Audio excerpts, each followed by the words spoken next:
చెప్పలేదంటనకపోయేరు నా మాట వినక తప్పు దారిని నడిచిపోయేరు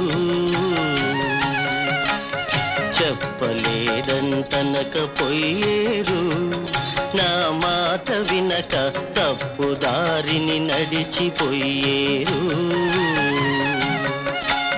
నోరు లేని పశువులట్లు తిని తిరిగితే లాభమేమి పరమార్థం సాధించే పుణ్య మార్గం తెలుసుకోండి చెప్పలేదంటనకపోయేరు నా మాట వినక తప్పు దారిని నడిచిపోయేరు